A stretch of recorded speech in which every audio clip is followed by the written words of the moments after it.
In the world of private members' clubs, charity galas, and invitation-only dinners, her name was never spoken loudly. It didn't need to be. A pause in conversation, a raised eyebrow, a quiet smile was enough for people to understand who was being discussed. She was known as the woman who arrived alone and left with attention that wasn't meant for her. Beautiful in a way that felt controlled, not flashy. Calm, observant, dangerous. She didn't flirt the way people expected. No despriglances, no había seduction. She listened. She remembered details men forgot their wives even noticed. A stressful deal, a fear of getting older, the feeling of being invisible at home. When she spoke, it felt personal, intentional. Men felt seen around her, and that feeling became addictive. What made her different was her pattern. She never dated single men, never chased messy affairs. Her interest was always the same type: wealthy, respected, married men with reputations to protect. Men who believed they were too smart to be manipulated, too powerful to fall. At first, she was only a presence, a familiar face at events, a coincidence at the bar. Weeks passed, sometimes months. She waited until trust felt natural and harmless. By the time lines were crossed, the men believed it was their decision. That belief destroyed them. Wives sensed something was wrong, but there was never proof. No messages, no public appearances, just longer hours, colder conversations, and sudden financial decisions that made no sense. Then came the divorces. Quiet, expensive, final. And just like that, she vanished from their lives. No scandal, no confrontation, only empty houses and men who could never explain how everything collapsed so cleanly. In those circles, her name became a warning, not a rumor, a reminder that some dangers don't announce themselves. They wait. She never relied on luck. Every man she chose was selected with patience and precision. From the outside, it looked effortless, almost accidental. In reality, it was calculated long before the first conversation ever happened. She observed from a distance first. At charity events, business dinners, private lounges. She watched how men treated their wives in public, how often they checked their phones, how quickly they drank. She listened more than she spoke. Who complained about pressure? Who joked about marriage feeling like a routine? Who needed validation but would never admit it? Those details mattered more than money. Wealth alone didn't interest her. Power did. Men with influence, reputation, and something to lose were perfect, especially those who believed loyalty was owed to them rather than earned. She avoided impulsive personalities. She wanted men who planned, controlled, and underestimated emotional manipulation. Men who thought they were the ones leading. Once she chose a target, she became invisible before becoming essential. No flirting, no signals, just shared spaces and harmless conversations. She let them talk about themselves, about work stress, about feeling misunderstood. She offered sympathy without judgment. That made her feel safe. Timing was everything. She waited for moments of vulnerability, a failed deal, a birthday forgotten by family, a quiet argument at home. Then she stepped closer, not physically but emotionally. By the time attraction formed, the man believed it had grown naturally. When boundaries finally broke, guilt kept them silent. Pride kept them reckless. She never demanded gifts or money. She allowed men to offer them. That illusion of control sealed their fate. By the end, they didn't feel trapped. They felt chosen, and that belief made them easy to lead exactly where she wanted. None of the wives believed it would happen to them. They had built lives that looked secure from the outside. Long marriages, shared businesses, respected family names. If problems existed, they were manageable. At least that's what they told themselves. The first signs were subtle. Husbands stayed out later, not with excuses, but with silence. Phones were kept face down. Conversations shortened. Affection became polite, almost scheduled. There were no lipstick marks, no obvious lies. Just a slow emotional withdrawal that was easy to blame on work or stress.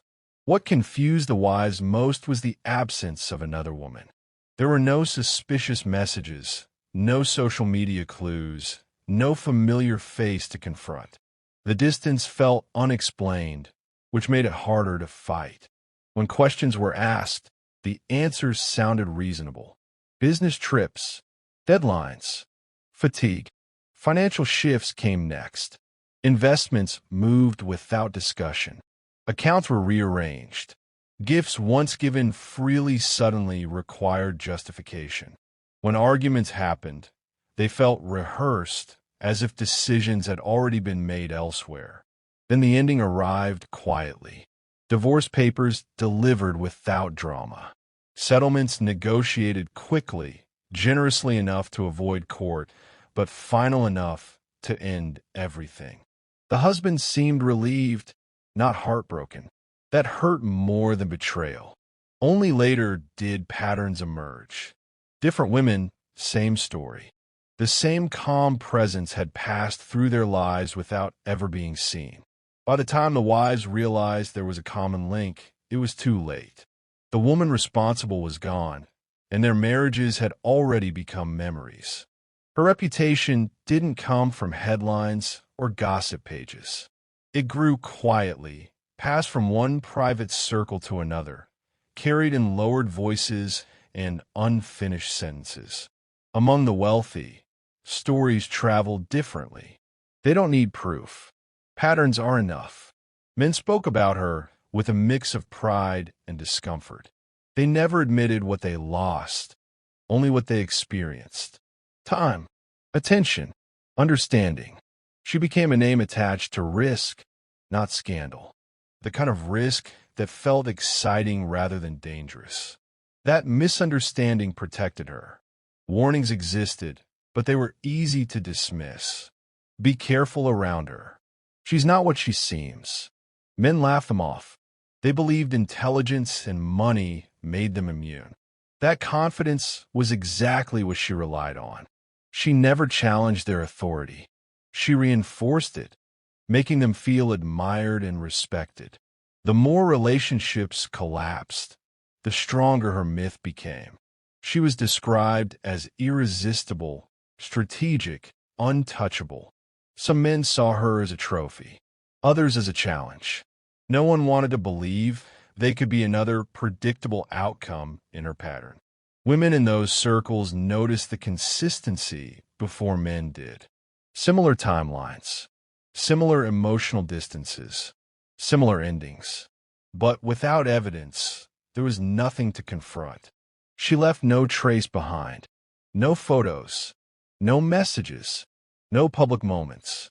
In time, her name stopped being attached to individual men and became a symbol, a reminder that danger doesn't always arrive loudly. Sometimes it walks into a room calmly, smiles politely, and waits. And by the time people realize the damage, the story has already moved on without her. Her final target stood out the moment she noticed him, not because he was louder or richer than the others, but because he wasn't. He carried himself with restraint. He listened more than he spoke. When others tried to impress, he observed. That calm unsettled her. She knew his reputation. Successful, respected, carefully private. No public scandals. A long marriage that appeared stable. He was the kind of man who usually avoided her type. That made him interesting and dangerous. Unlike the others, he didn't seek her attention. When they were introduced, he was polite but distant. No lingering looks. No personal questions.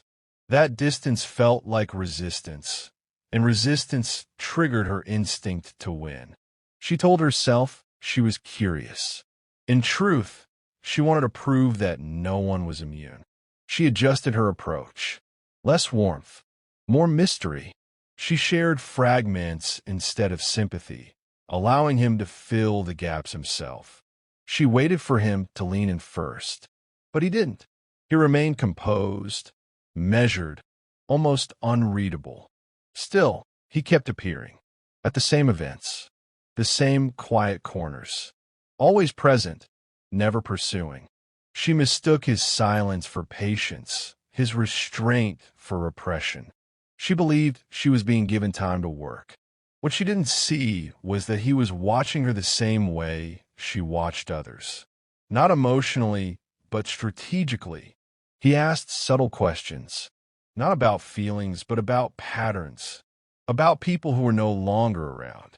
For the first time, she wasn't leading the situation, and that imbalance, small as it seemed, would eventually cost her everything. She followed her usual rhythm, confident that time would bend the situation in her favor. With other men, patience always paid off. This time, patience worked against her. She began offering small openings, personal stories that hinted at vulnerability without revealing anything real, carefully placed compliments that praised his judgment, his discipline, his control. Normally, this was where interest deepened. With him, it didn't. He acknowledged everything calmly, never pushing further, never retreating. What she didn't notice was how often he redirected conversations, away from emotion, toward timelines, toward people connected to her past. Casually, almost absent-mindedly, she answered without concern. She had done this too many times to feel threatened. Behind the scenes, he was connecting details she assumed no one ever would. The divorces, the financial shifts, the same quiet woman appearing before each collapse. He spoke to people who had lost more than they admitted.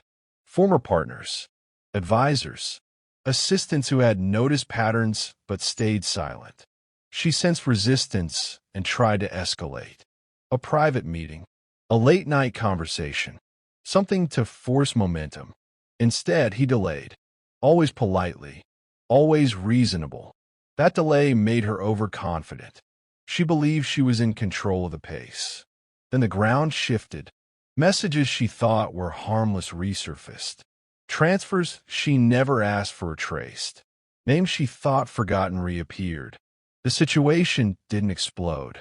It tightened. By the time she realized something was wrong, doors had already closed. Not loudly, quietly, the same way she had ended others. Only this time, she was standing on the wrong side of the silence. The exposure didn't arrive with chaos. It arrived with clarity. One by one, conversations turned formal. Friendly invitations were replaced with official requests. The tone around her shifted from curiosity to caution. She felt it before she understood it. Evidence surfaced in pieces. Not accusations, just facts. Timelines aligned. Financial records were reviewed. Connections that once seemed coincidental were now impossible to ignore. The man she underestimated never raised his voice. He didn't need to. He let the structure speak for itself. When the story became public, it wasn't sensational. That made it worse. Calm headlines, neutral language, legal actions instead of rumors.